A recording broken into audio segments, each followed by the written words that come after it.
Good morning, students. Today we will do our chapter 3 of English Literature of TAV class 7th. The name of the chapter is A Hero by R.K. Narayan. This is a story of a small boy named Swami who becomes a hero at the end. Let's see what happened to him and how would he become a hero for the people around him. Here you can see in the picture that there is a small boy and a man. The small boy is Swami and this man is his father, and he is reading a newspaper. So students, while reading the newspaper, his father read a news of a small village boy, a small villager, who encountered a tiger on his way back to home while he was passing through a jungle. एक छोटा बच्चा जो जंगल cross करते हुए अपने घर वापस आ रहा था, रास्ते में उसको कौन मिल गया? एक टाइगर मिल गया. You can see here lad. Lad होता है boy. He faced that tiger. उसका उसने सामना किया, बहादुरी दिखाई. वो एक छोटा बच्चा था, ठीक है, बट फिर भी he didn't got scared and finally he flight up to the tree. वहाँ पर जो पेड़ था उसके ऊपर वो चढ़ गया, उसने अपने आप को बचाया. And then when some villagers passed through over there, they killed the tiger and then that boy returned his home very safely. जैसे ये न्यूज़ सुनी तो स्वामी का रिएक्शन क्या था? No no, it's not possible for a young boy to fight the tiger. How would it be possible? वो अपने father को ना एक नेगेटिव इंप्रेशन दे रहा है कि छोटा बच्चा कैसे लड़ सकता है. His father said that do you think that you are wiser than the newspaper? क्या तुम्हें ऐसा लगता है तुम न्यूज़पेपर वालों से ज़्यादा समझदार हो? क्या ये गलत न्यूज़ छाप रही है? उसके फादर ने कहा. देन ही सेड, अब वो अपने बेटे को समझाने की कोशिश कर रहे हैं, that courage and bravery is more important than age and strength. कि किसी भी प्रॉब्लम को सॉल्व करने के लिए या कोई भी चैलेंज एक्सेप्ट करने के लिए age and strength doesn't matter. Age और स्ट्रेंथ मायने नहीं रखती. आपके अंदर वो चैलेंज एक्सेप्ट करने की हिम्मत है या नहीं, that is more important. But फिर भी वो स्वामी ने क्या कहा कि नहीं नहीं, कोई लड़का नहीं होगा छोटा, कोई बड़ी उम्र का होगा, कोई a tall boy must be there, a grown up man must be there. तो his father said no, age is not important, more important thing is the bravery. Swami again argued with his father. He said, okay, I am also brave. मेरे अंदर भी बहुत हिम्मत है, तो इसका मतलब कि I can also fight with the tiger. His father said, yes, if you really have the courage, you can. Swami said, no, it's not possible. I am too young to fight a tiger. मैं तो tiger से लड़ने के लिए भी बहुत छोटा हूँ. तो his father said, okay, leave off the tiger. First you prove me that you have the courage. You are brave. Tiger को तो छोड़ो, पहले तुम मुझे ये साबित करके दिखाओ कि तुम्हारे अंदर हिम्मत है, तुम ब्रेव हो, तुम बहादुर हो. उसने बोला, yes I can, tell me what I have to do. His father said okay. Now his father gave him a challenge. He said, if you can sleep alone at night in my office room, then I'll get agree that yes, you are brave. उन्होंने बोला, अगर तुम रात को मेरे office room में, उनके घर में ही एक और रूम था बेटा जहाँ पर उसके फादर अपना ऑफिशियल वर्क करते थे. तो ही सेड कि ओके, अगर तुम मेरे ऑफिस रूम में रात को अकेले सो जाते हो, देन मैं जो है आप तुम्हारी बात मान लूँगा कि तुम्हारे अंदर हिम्मत है, तुम भी बहादुर हो. Frightful preposition. और ये बात सुनते ही फ्राइटफुल होता है थोड़ा डरा हुआ. स्वामी का रिएक्शन एकदम डिफरेंट था. He got scared. उसने बोला कि रात को अकेले, एक्चुअली स्वामी जो है अभी तक अपनी मदर या ग्रैंड मदर के साथ ही सोता था, तो उसने सोचा कि मैं अकेला कैसे सोऊंगा. तो उसने बहुत बार अपना टॉपिक चेंज करने की भी कोशिश की. बीच में उसने सोचा कि अब if I continue this topic तो I have to sleep alone at night. तो उसने अपने फ्रेंड्स की बातें बीच में शुरू कर दी. ही सेड कि now I am also a member of a cricket team, we have a cricket club, we have to buy new bats and new balls. ये सारी बातें वो अपने फादर के साथ कहने लगे, बट फादर ने उसकी बात बीच में काट दी. He said we will see about it later, इसके बारे में हम बाद में बात करेंगे. First be ready to sleep alone at night. तो Swami said okay I will, but not from today. I will sleep alone from the first of next month. मैं अगले महीने की 1 तारीख से सोना शुरू कर दूंगा। उसको लगा कि चलो पापा इसके लिए मान जाएंगे, 1 तारीख तक भूल जाएंगे, कौन याद रखेगा इतना लंबा। But his father said no, you must do it now. तुम्हें जो है आज ही करना पड़ेगा, आज से ही तुम जो है मेरे ऑफिस रूम में अकेले सोओगे। अब वो उसको समझा रहे हैं कि it is so disgraceful sleeping beside granny और मदर लाइक अ बेबी, कि अब तुम बड़े हो गए हो, तुम अभी भी छोटे बच्चों की तरह अपनी मम्मा या अपनी दादी के साथ सोते हो। That is not a good habit. और ऐसा बोलते हुए उनकी नज़र जो है अचानक स्वामी की मदर पर चली गई कि what the father was saying, he said, मुझे बिल्कुल पसंद नहीं है जिस तरीके से तुम्हें बड़ा किया जा रहा है, यानी जिस तरीके से तुम्हें पाला जा रहा है। और ये बोलते हुए जब उनकी मदर पर उसकी नज़र गई तो mother replied that why are you looking at me, तुम मेरी तरफ क्यों देख रहे हो। I hardly know anything about the boy, मुझे नहीं पता इसके बारे में। अब उसकी मदर ने ऐसा क्यों कहा, क्योंकि घर में दादी भी थी एंड ज़्यादातर बच्चा जो है किसके साथ टाइम स्पेंड करता था, अपने ग्रैंड मदर के साथ।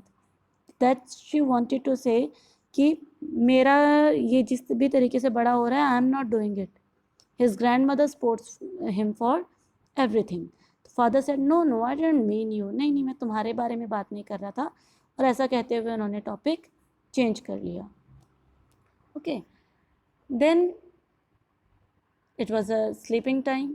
और स्वामी ने क्या किया, वो टाइम से पहले ही जाकर अपने बिस्तर में सो गया। और कहाँ पे, दादी के रूम में। आप यहाँ पे देख सकते हैं that he is sleeping and the time is 8 o'clock। जब वो अपने रूम में जाके, दादी के रूम में जाके बेड पे सोया तो grand mother came there and she tried to talk to him again and again. She said, Swami are you really sleeping, तुम्हें क्या हुआ, क्या तुम्हारी तबीयत ठीक है। तो here you can see Swami made wild gesticulations to silence granny। Silence, चुप करवाना, गेस्टिकुलेशन, गेस्चर्स, उसने बहुत सारे इशारे, गेस्टिकुलेशन गेस्चर मतलब इशारे, उसने बहुत से ऐसे इशारे किए, किस चीज़ के लिए, दादी को चुप करवाने के लिए, कि दादी चुप हो जाओ, मुझे सोने दो। अब सोचो वो क्यों सोना चाहता था, उसको लगा पापा के आने से पहले मैं सो जाता हूँ, अब मुझे सोए हुए को थोड़ी उठाएंगे, तो मैं आराम से सो जाऊँगा और मुझे पापा के ऑफिस में सोना नहीं पड़ेगा। बट ग्रैनी डिडंट अंडरस्टैंड, जो ग्रैंड मदर थी उसको वो इशारे समझ ही नहीं आए, तो वो फिर से जो है उसको हिलाने लगी, उससे बात करने लगी। पर स्वामी ने क्या किया, स्वामी ने अपना ब्लैंकेट खींचा और अपना फेस कवर कर लिया। तो ग्रैनी ने बोला, don't cover your face, are you really very sleepy, अपना फेस क्यों कवर कर रहे हो, क्या तुम्हें सच में नींद आती है, तुम तो इतनी जल्दी कभी भी नहीं सोते। तो आप देखो तब स्वामी ने क्या कहा Swami said, don't talk to me and don't let anyone call me even if the house is on fire. वो कह रहा है कि प्लीज़ मेरे से बात मत करो, मुझे यहीं पर रहने दो। And don't let anyone call मी, और प्लीज़ मुझे सिर्फ आप नहीं, कोई भी मत बुलाना, चाहे घर में आग भी लग जाए। देखो वो कितना ज़्यादा डरा हुआ है, अभी थोड़ी देर पहले वो कह रहा था मैं बहादुर हूँ, और अब वो इतना ज़्यादा डरा हुआ है, वो कह रहा है कि चाहे घर में आग भी लग जाए ना, मुझे मत उठाना, मैं तो यहीं सो रहा हूँ और मुझे सोने दो। अब दादी को पता ही नहीं था कि घर पे हुआ क्या है, दादी को पता ही नहीं था कि आज स्वामी को अकेले सोना है। तो वो अचानक से ब्लैंकेट के अंदर उसने अपना फेस कवर किया और खराटे मारने की वो एक्टिंग करने लगा। यहाँ पर देखेंगे सेकंड लास्ट लाइन में वर्ड लिखा है स्नोड, स्नोड होता है खराटे मारना। तो he started acting like that he is sleeping but his father came and stood over him. उसके पापा आए, उसको उठाया और उसको, आप देख सकते हैं यहाँ पे उसका बिस्तर पूरा फोल्ड किया and he started taking him to the office room. Granny ने कहा, granny said that he is sleeping, don't disturb him, तुम इसको खींच कर क्यों लेके जा रहे हो। बट फादर ने कुछ नहीं कहा। बेचारा स्वामी कभी अपनी मदर की तरफ देख रहा है, कभी अपनी फादर की तरफ देख रहा है, कभी ग्रैंड मदर की तरफ देख रहा है कि कोई तो उसे बचाएगा। बट नथिंग वर्कड, किसी भी चीज़ ने कोई काम नहीं किया। ओके, बल्कि उसकी मदर ने यह भी कहा कि आप इसको अकेले सुलाना चाहते हो ना, तो आप इसको ड्राइंग रूम में सोने दो, इज़ इट नेसेसरी कि वो जाके ऑफिस रूम में ही सोएगा। But even then his father didn't listen to anyone, he continued to take him towards his office room, और वहाँ पर गए तो वहाँ पे उसने अपना ऑफिस रूम दिखाया। वहाँ पर एक टेबल रखा था। ही सेड कि तुम इस टेबल के ऊपर सो सकते हो आराम से, ठीक है, so you enjoy your sleep here. तो स्वामी सेड, सी अब स्वामी आगे से और क्या एक्सक्यूजेस दे रहे हैं। अब स्वामी कह रहा है कि प्लीज़ पापा मुझे अब ड्राइंग रूम में सोने दो और मैं अकेला सो जाऊंगा वहाँ पे। But father denied, he said no, you have to sleep in my office room only. और उन्होंने कहा कि ये बेंच है, इसके ऊपर सो जाओ तुम आराम से। Then he said okay, can I have a lamp burning in the room, ठीक है, क्या मैं लाइट लगा के रख सकता हूँ। तो फादर ने उससे भी मना कर दिया। Father said no, you must learn to be afraid of, not to be afraid of darkness. तुम्हें अंधेरे से डर लगता है, वही डर तो तुमने अपना निकालना है। It is only a question of habit, you must cultivate good habits. तो he wanted to inculcate a good habits in his son. तो फिर उसने लास्ट में कहा कि अच्छा ठीक है, जो करना है करो, एटलीस्ट मैं दरवाज़ा तो खुला छोड़ सकता हूँ ऑफिस का। तो his father said okay fine you can, but he said कि दरवाज़ा खुला है इसका मतलब ये नहीं कि तुम उठ के अपनी दादी के रूम में चले जाओगे, otherwise I will come to your school, मैं तुम्हारे स्कूल में आऊँगा और तुम्हारे सभी दोस्तों के सामने मैं बताऊँगा कि तुम कितने डरपोक हो, and you will become person of laugh, you will become a laughing stock for your school students. Swami felt cut off from humanity. अब स्वामी के मन में देखो क्या फीलिंग आ रही है उसको। उस समय अपने फादर कितने बुरे लग रहे हैं। वो कह रहे हैं कि ये तो इस इंसान, अब उसके मन में आ रही है ये बातें। वो सोच रहे हैं कि इनके अंदर से तो इंसानियत ही ख़त्म हो गई, कितने क्रूअल है मेरे फादर, उनके अंदर दया बिल्कुल नहीं रही, बच्चे के ऊपर इतना अत्याचार कर रहे हैं, है ना। कभी कभी हमारे मन में भी होता है ना, जब पेरेंट्स किसी चीज़ को लेकर स्ट्रिक्ट हो जाते हैं, हम बोलते हैं हे भगवान, बच्चे के ऊपर भी तरस नहीं आता। ऐसा ही स्वामी भी सोच रहे हैं। अब स्वामी बेचारा वहाँ पर लेट गया और अब उसके माइंड में आ रही हैं बहुत सारी हॉरर स्टोरीज़, जो भी उसने अपने पूरे दिन में सोचा होगा या पूरी लाइफ में अगर उसने कोई हॉरर स्टोरी सुनी होगी, वो सारी स्टोरी जो है उसके माइंड में आ रही है। और उसको ऐसा लग रहा था, बाहर से भी आवाज़ें आ रही थी। अब आप लोगों ने भी नोट किया होगा बेटा, रात को जब हम लोग सोते हैं तो साइलेंस में हमें जो छोटे छोटे इंसेक्ट्स होते हैं उनकी आवाज़ बहुत क्लियर सुनाई देती है, क्योंकि it's all silence all around. तो स्वामी को भी विंडो में से, आप देख सकते हैं यहाँ पे विंडो है पीछे, तो स्वामी को भी जो है विंडो में से आवाज़ें आ रही थी। और डर के मारे स्वामी ने क्या किया, ही स्लिप्ड अंडर द टेबल। वो टेबल के ऊपर से उठा और आप देख सकते हैं टेबल के नीचे जाकर मुंह ढक के सो गया। बट अचानक क्या हुआ, जब वो उसके नीचे जाके सोया तो थोड़ी देर के बाद नींद तो उसको आनी नहीं थी, क्योंकि वो बहुत ज़्यादा डरा हुआ था। कमरे की लाइट नहीं थी, थोड़ी सी लाइट बाहर से आ रही थी, वो भी कभी पेड़ की शेडो पड़ रही है, तो उसको ऐसा लग रहा है कोई भूत आ गया। वाई, क्योंकि उसके माइंड में हॉरर स्टोरीज चल रही थी। तो he slipped under the table और वो इधर उधर जो है देखता रहा। Then all of a sudden he heard a noise. अचानक से उसको कुछ आवाज़ आई और उसको लगा कि सम घोस्ट हैज़ कम। उसको लगा सच में कोई भूत आ गया और आज तो ये मुझे लेकर ही जाएगा। बट फिर भी उसने हिम्मत की। अब उसने थोड़ा सा झांक के देखा तो उसको लगा कि कोई चीज़ उसकी तरफ आ रही है, something is moving towards him. तो उसने सोचा अपने माइंड में कि चलो भूत ही सही, लेकर तो जाएगा ही, but let me try to catch him, मैं इसको पकड़ने की कोशिश करता हूँ। उसने क्या किया, वो धीरे धीरे टेबल से बाहर आया और जब वो चीज़ जो उसकी तरफ आ रही थी तो उसने उसको नीचे की नीचे उसके पैर को पकड़ा और उसको ज़ोर से उसके एंकल पे, आप यहाँ पे देख सकते हो, दिस इज़ द एंकल, और यहाँ पर जो है उसने उसको बाइट किया बहुत ज़ोर से। और उसके बाइट करते ही वो जो जो भी चीज़ थी, वो चीज़ क्या थी, that was a man who was a burglar. Burglar कौन होते हैं, चोर होते हैं, ठीक है।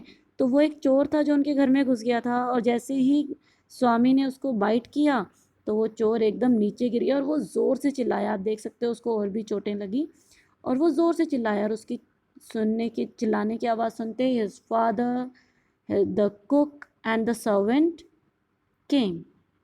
दे finally caught the burglar, handed him over to the police। और पुलिस ने भी स्वामी की क्या की, बहुत तारीफ की। घर में भी सबने उसकी प्रेज़ की। अगले दिन वो स्कूल गया। स्कूल में भी सबने उसकी प्रेज़ की। पर अगले दिन क्या हुआ, अगले दिन जैसे ही शाम हुई, स्वामी जो है फिर से जल्दी से जाके अपनी दादी के रूम में अपनी दादी के पास सो गया। He sleep there in her granny's room with her grandmother. और जब फादर आए तो उन्होंने पूछा कि वेयर इज़ स्वामी। ठीक है, वो पूछ रहे हैं उसकी mother say that where is Swami. तो his mother said that he is sleeping. तो फादर ने पूछा वेयर इज़ ही स्लीपिंग। तो मदर ने कहा कि obviously at the same place where he daily sleeps with his grandmother. तो उसने बोला कि he went to bed at 7:30 sleeping beside his granny again. Father ने बोला कि वो दोबारा वहीं पर जाकर सो रहा है। और मुझे कोई ताज्जुब नहीं है कि ये ऐसा ही कर सकता है, कल भी इसने बहुत बहाने बनाने की कोशिश की थी ना। तो now mother lost her temper. Mother ने बोला you let him sleep where he likes, उसको सोने दो, वो बच्चा है, जहाँ सोना चाहता है सोने दो। हमारे घरों में भी होता है ना, जब मदर किसी चीज़ को लेकर अगर स्ट्रिक्ट होते हैं तो फादर सपोर्ट करते हैं, फादर होते हैं तो मदर सपोर्ट करते हैं, दोनों स्ट्रिक्ट हो जाते हैं तो ग्रैंड मदर सपोर्ट करने लग जाती हैं, है ना, ग्रैंड पेरेंट्स। तो सेम वॉज हैपनिंग विद स्वामी। स्वामी अपनी दादी के पास सोया हुआ था तो मदर ने बोला सोने दो, वो जहाँ सो रहा है। You need not risk his life again. अब देखो, एक रात पहले वो तो चलो ठीक है बर्गलर था, एक आम सा नॉर्मल सा चोर था, तो कोई बात नहीं। पर अगर उसके पास कोई हथियार होता, वो बच्चे को कुछ भी नुकसान पहुंचा सकता था। तो इसलिए उसकी मदर बोल रही है that you need not risk his life again. मैं उसकी लाइफ दोबारा खतरे में आपको नहीं डालनी चाहिए। And father mumbled as he went in to change. All right, mollycoddle and spoil him as much as you like. mollycoddle होता है बेटा to protect from unpleasant experiences, कि बच्चे को हमेशा अपने किसी को भी हमेशा अपने सेफ जोन में रखना। That is called mollycoddling। कि नहीं नहीं ये मत कर, चोट लग जाएगी, वहाँ मत जाओ गिर जाओगे, ऐसा मत करो ये हो जाएगा। ठीक है, हम छोटे बच्चे को बहुत ज़्यादा प्रोटेक्टिव रखते हैं। तो यही बात उसके फादर ने की कि ठीक है रखो इसको प्रोटेक्टिव अपने पास, और जितना बिगाड़ना है इसको बिगाड़ लो। क्योंकि जनरली फादर्स की क्या थिंकिंग होती है कि बच्चे को जो है चैलेंजेस एक्सेप्ट करने भी आने चाहिए, उनकी लाइफ में अगर कोई प्रॉब्लम आते तो वो भी उसको फेस करनी सीखनी चाहिए। ठीक है, अब स्वामी देखेंगे आप यहाँ पे पिक्चर में आप लोग देख सकते हैं बेटा कि स्वामी क्या कर रहा था। स्वामी की आईज ओपन है ना, तो क्या ये सो रहा है? नहीं, ये सो नहीं रहा। ये क्या कर रहा है, अपने पेरेंट्स की सारी बातें सुन रहा है। और जैसे ही उसने सुना उसके फादर ने बोला कि ठीक है करो जो करना है, तो Swami following the whole conversation from under the blanket, तो उसने छुपते हुए सारी बातें सुनी। Felt tremendously relieved to hear that his father was giving him up. उसको बहुत खुशी हुई लास्ट वाली बात सुन के, जब उसके फादर ने कहा कि ठीक है तुम्हें जहाँ सोना है तुम अपने बेटे को सुला सकती हो, it's all up to you, तुम लोगों को जो करना है वो करो। And now Swami was happy that now again he can sleep with his mother और grand mother, and now he need not to sleep alone in the office room. So this was our third chapter of English literature. I hope the story is clear to you all. Still, if any doubt, please ask. Have a good day.